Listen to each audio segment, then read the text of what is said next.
Olá pessoal, tudo bem? Estou aqui para continuar o nosso conteúdo de aprendizado de máquina que tivemos há um tempo atrás. Então vamos continuar exatamente de onde paramos na primeira aula. Nós paramos aqui, nós vimos as aplicações do aprendizado de máquina na sociedade, certo? E prosseguindo aqui, nós vamos ver o tipo de aprendizado de máquina, quais são os tipos existentes. Então, ele pode ser dividido em três partes. A primeira parte é o aprendizado supervisionado, que é um tipo de aprendizado no qual o homem ajuda a máquina a aprender. E a gente vai ver de que forma que o homem ajuda, auxilia a máquina nesse aprendizado. Nós temos o não supervisionado, no qual o homem não ajuda a máquina aprende sozinha. E temos o semi-supervisionado, que há sim certa ajuda do homem, mas não é nada muito complexo. É apenas uma pequena ajuda, um pequeno empurrãozinho. E essa é a divisão. Nós vamos começar vendo, na aula passada nós vimos o que era aprendizado de máquina, certo? Agora nós vamos ver aprendizado supervisionado, provavelmente nessa aula só vai dar tempo de pegar o supervisionado. Aí nós teremos o não supervisionado e o semi-supervisionado logo em seguida. Então vamos agora para o supervisionado. É chamado de treinamento também, o semi-supervisionado, porque é onde o homem treina a máquina para ela realizar determinada tarefa. Então, os dados eles possuem rótulos. Esses rótulos são pequenas ajudas, são pequenas dicas que as pessoas que programam, que criam esses robôs, utilizam para que ele aprenda da melhor forma possível. O objetivo desses rótulos é que o robô consiga encontrar relação entre o dado e o rótulo. E ele vai observar esse dado e vai precisar encontrar relação. Mas não é apenas uma relação simbólica ou na parte estrutural. É uma relação um pouco mais profunda do que isso, até mesmo na parte semântica, até mesmo na parte do significado dessa coisa. A gente vai ver isso mais para frente, depois que a gente vê essa parte de supervisionado, semi-supervisionado e não supervisionado, nós também veremos o processamento de linguagem natural, no qual o robô ele tenta interpretar textos da mesma forma que o ser humano faz. Vocês vão observar que é uma tarefa muito complexa, mas que mesmo assim já estamos conseguindo evoluir bastante nesse quesito. Beleza? Então o computador ele deve ser capaz de associar. Eu até repeti isso aqui várias vezes, 3 vezes, porque é muito importante vocês se atentarem a isso. O computador ele tem que ser capaz. No aprendizado supervisionado, ele precisa ser capaz de associar. Se ele não conseguir associar, ele falhou. O programa não deu certo. Então, para revisar, o treinamento, é onde a gente treina a máquina para que a máquina consiga associar um dado a um rótulo. Beleza? Então aqui a gente pode ver vários números, né? Vocês podem reparar que alguns números eles se repetem. Na verdade, todos se repetem. Aí aqui nós temos esse 2 aqui, certo? Esse 2 aqui, ele é um 2 comum, dá para ver que foi feito à mão. Só que se a gente reparar aqui, nós temos outro 2 também. A máquina ela tem que olhar para esse 2 e ela tem que identificar o padrão. Se é parecido, se está na mesma ordem, está no mesmo lugar. Então, basicamente, rótulo é isso. Eu entrego para a máquina esse 2 aqui e ela tem que adivinhar qual é o próximo 2. Ela vai achar esse 2 aqui. A mesma coisa que se fosse o 6 aqui. O 6 feito manualmente e o 6 não manual. Então, a máquina ela precisa fazer isso. Eu entrego um rótulo. Rótulo é isso, pode ser qualquer coisa. No caso aqui são números, né? E a máquina identifica sozinha uma outra forma de fazer a mesma coisa. É muito abrangente, tá? Aqui é apenas um exemplo para vocês terem a noção do que pode ser um rótulo. Um rótulo pode ser diversas coisas, mas nesse caso aqui pode ser sim um número simples. Tranquilo? Então, rótulo é isso. É algo que a gente entrega à máquina para que ela consiga decifrar outra coisa. Então, prosseguindo, o aprendizado supervisionado ele vai ter algumas divisões. A primeira divisão vai ser a regressão linear, que é um tipo de algoritmo. Vai ter a classificação. E são tipos de algoritmos, certo? E eles são algoritmos de organização, são algoritmos de classificação e eles dividem elementos. Então essa é a divisão. Nós temos o aprendizado de máquina, vamos ver o supervisionado, e dentro do supervisionado vamos ver esses dois algoritmos. E dentro desses dois algoritmos existem ainda outras ramificações, tá? Então vamos ver primeiro a regressão linear e logo depois a classificação. Beleza? Então, a regressão linear, ela é simples. Esse aqui é um pequeno código de uma regressão linear. É um código que é introduzido dentro de um gráfico, como vocês podem ver. E ele é muito simples. Você escolhe a cor, você escolhe o tamanho da linha, a espessura da linha, né? E como ela vai ser mostrada.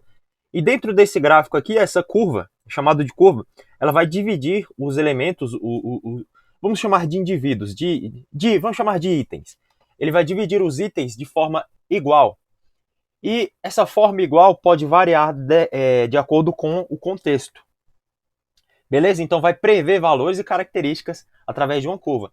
Então, esse contexto pode ser as características que esses itens aqui têm. Esses itens não são parecidos com esses. Quer dizer, né, de forma visual são parecidos. Mas para a máquina, ela viu que tem padrões diferentes nesses aqui e para esses aqui. É como se esses daqui fossem gatos e aqui fossem cachorros.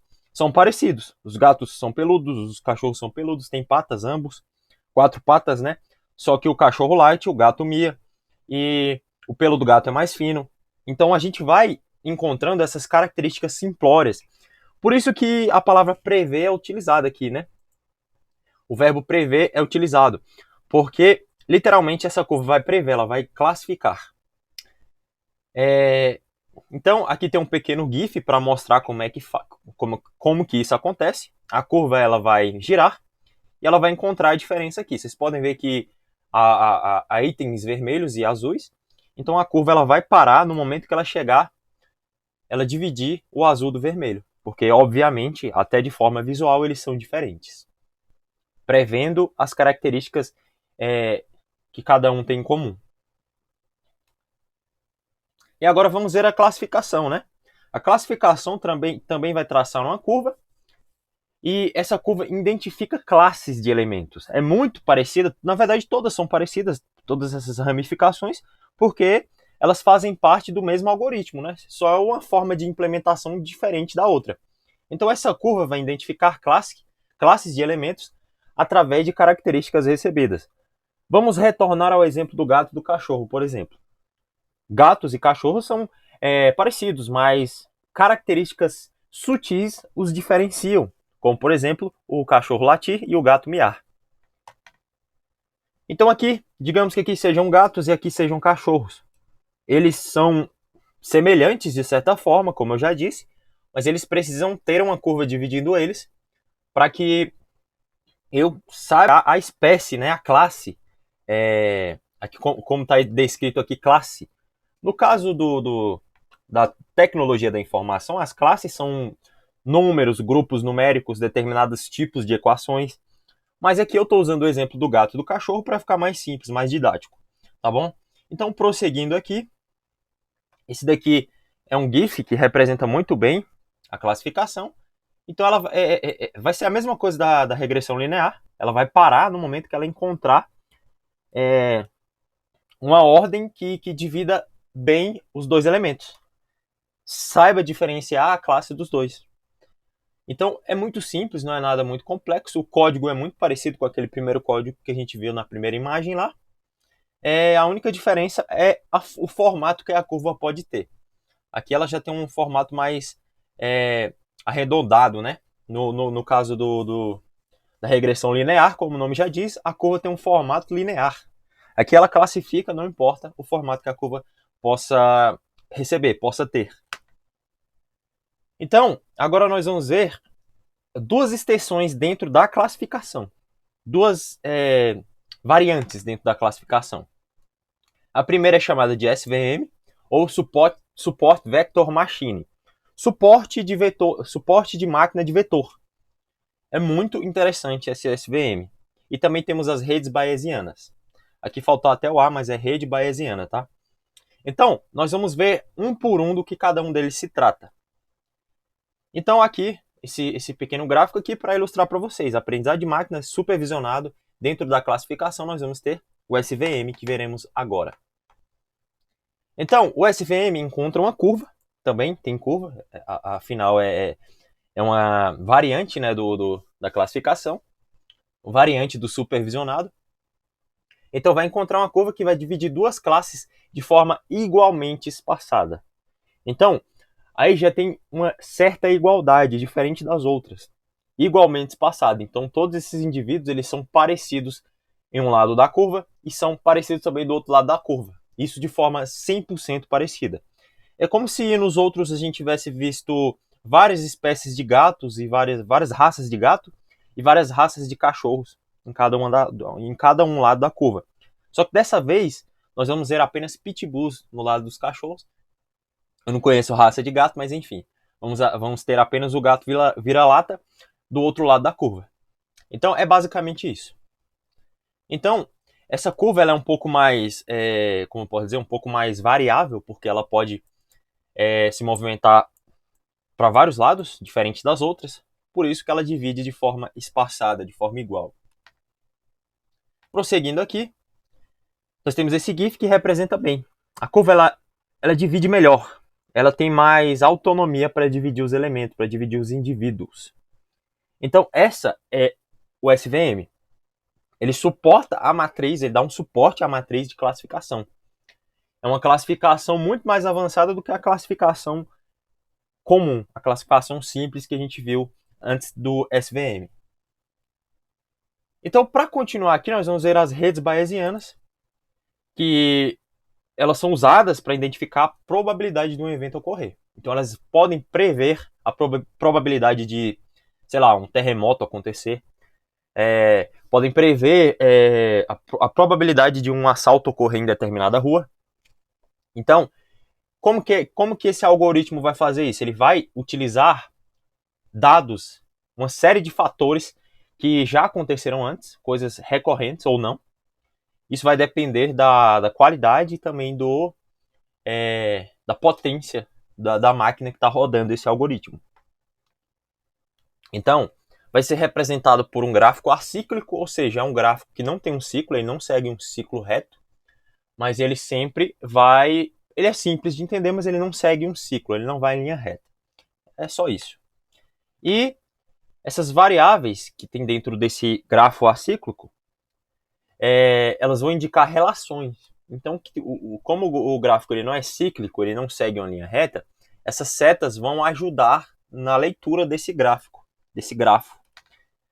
Então aqui, por exemplo, nós temos a probabilidade de um assalto ocorrer, de um terremoto, de Maria receber um telefonema, de João fazer uma ligação. Então vários fatores vão indicar isso. Por exemplo, João sempre liga para alguém 5 horas da tarde. Então é quase certeza que João vai ligar hoje. Mas só que João não ligou na segunda passada. E hoje, por exemplo, hoje é segunda. Ou então hoje é quarta. Isso, o computador ele vai ler, ele vai determinar se a probabilidade de João ligar hoje é alta ou não. De acordo com esses dados aí que podem ou não ter relação. Um terremoto. No Japão, os terremotos acontecem recorrentemente. Por exemplo, o terremoto na semana passada aconteceu segunda, sexta e domingo. Só que na semana retrasada já foram dias diferentes. Então o computador ele vai analisar e vai saber que dia exato o terremoto pode acontecer. Assim como qualquer outro tipo de ocasião, ou qualquer outro tipo de coisa, né, que ele pode identificar. Qualquer tipo de fator. Então essas são as redes bayesianas. Muito simples, vocês podem ver que são valores, classes ou fatores que são previstos aqui dentro desses algoritmos. Não é nada muito complexo. E esse aqui é um gráfico acíclico, por exemplo, só para representar melhor para vocês. Aqui tem aqueles sprinklers, né, que são aqueles objetos lá que soltam água na grama, em algumas casas americanas. Aí, vocês podem ver que do sprinkler, aqui a gente vai ter a grama molhada. Da grama molhada, nós vamos ter a chuva. Só que vocês podem ver que não está ligado, né? As setas não estão ligando a grama molhada à chuva. Já é o contrário, a chuva está ligando a grama molhada ao sprinkler. Então o gráfico acíclico ele funciona dessa forma. Não estão diretamente ligados, mas se você olhar, você vai conseguir interpretar, que faz sentido de determinada maneira. Então o computador ele trabalha assim, ele não trabalha necessariamente em linha reta. Ele vai interpretando um por um e ligando eles através de fatores. Beleza? Então, continuando, tem uma última ramificação dentro da regressão linear e da árvore, regressão linear e da classificação, que é chamado de árvore de decisão. É muito simples, é uma árvore, parece um mapa mental, e dentro dessa árvore existem vários dados, várias probabilidades, e o computador ele tem que achar uma resposta. A resposta vai estar dentro desse... É como se fosse uma pergunta de múltipla escolha. A resposta está lá, mas você tem que saber qual que é a resposta. É um pouco mais complexo no caso do algoritmo, mas vocês vão ver que é muito simples. Então aqui, para ver, supervisionado. Aí no supervisionado nós temos a regressão linear e a classificação. E a árvore de decisão, que é a ramificação de ambos algoritmos. Isso significa que ela é muito parecida com a regressão linear, assim como ela é parecida com a classificação também. Tá bom? Então, continuando aqui, vamos ver a árvore de decisão. Ela vai construir uma árvore através de dados informados. Então, ela vai pegar aqueles dados e vai construindo a árvore como se fossem vários frutos, várias maçãs de uma macieira, sendo colocadas. Cada maçã, cada fruto é uma informação, é um dado. O objetivo é fazer os dados navegarem pela árvore e esses dados precisam chegar a uma resposta. Então, um dos dados é uma resposta. Eles vão seguir uma linha reta dessa forma. Beleza? Então, é basicamente o que está aparecendo aqui nesse GIF. Nós temos uma árvore e nessa árvore aqui tem vários dados. Aí o computador entra em acesso nessa árvore e ele vai procurando a informação de acordo com os fatores que ele preveu nos outros algoritmos. Como ele é uma ramificação dos outros dois, isso significa que ele também tem participação, tem determinadas características dos outros algoritmos. Não são totalmente exclusos dessa forma. Então, para finalizar aqui, nós temos aqui um exemplo de uma árvore de decisão. Aqui são valores aqui aleatórios, mas aqui é um gráfico que pode representar. Aqui a parte laranjada, aí tem a parte em branco, enfim.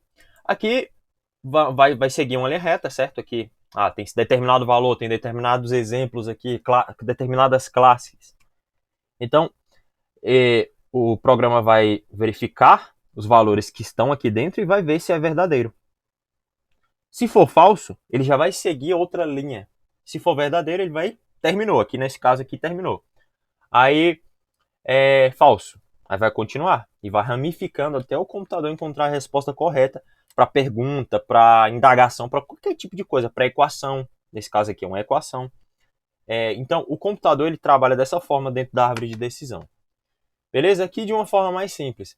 Aqui é uma árvore de decisão também. Aqui, por exemplo, qual é a melhor opção? Vacinar ou não vacinar? Se a pessoa vacinar, ela vai ficar imune, não vai ter chances de se infectar mais. E se a pessoa que está infectada, se a pessoa estiver infectada, ela vai receber tratamento domiciliar, tratamento ambulatorial ou tratamento hospitalar, de acordo com a gravidade do problema, né? Agora, se a pessoa não vacinar, ela não vai ficar imune, ela vai ficar suscetível a ficar infectada e vai também receber tratamento. Então, essa é uma árvore de decisão. Aqui, essa árvore está determinando se vale a pena ou não vacinar. No caso aqui, vale a pena. Então, basicamente, isso que uma árvore de decisão faz. Você pega algo, né?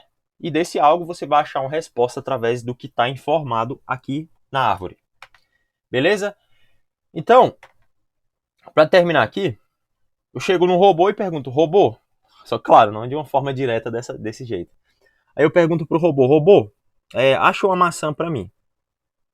Aí eu mostro essa maçã aqui para ele. Robô, isso é uma maçã. Ache para mim outras maçãs. Aí ele não vai conseguir identificar essa maçã, porque ela é verde. E não vai conseguir identificar essa maçã porque ela está um pouco mais branca. Ele não vai conseguir identificar essa maçã porque ela é uma maçã que está cortada. Certo?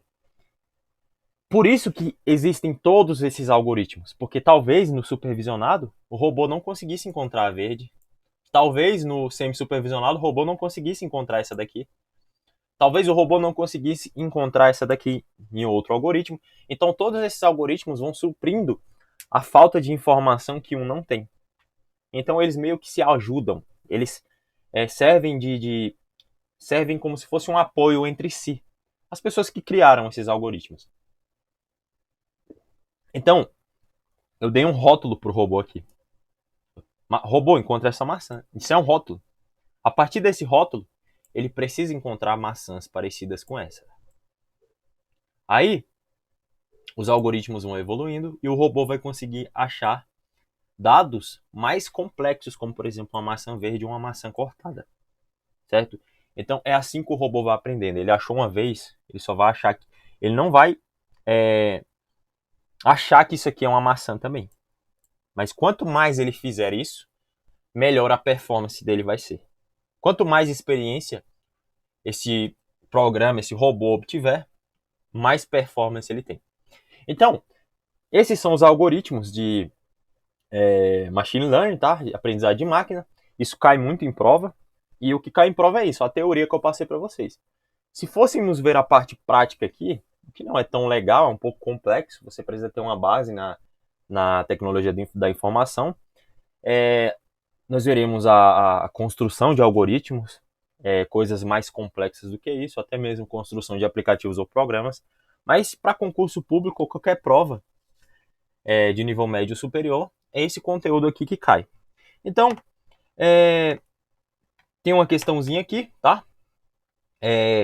Inteligência computacional é um conjunto de métodos ou técnicas que procura desenvolver sistemas dotados de comportamento semelhante a certos aspectos do comportamento inteligente.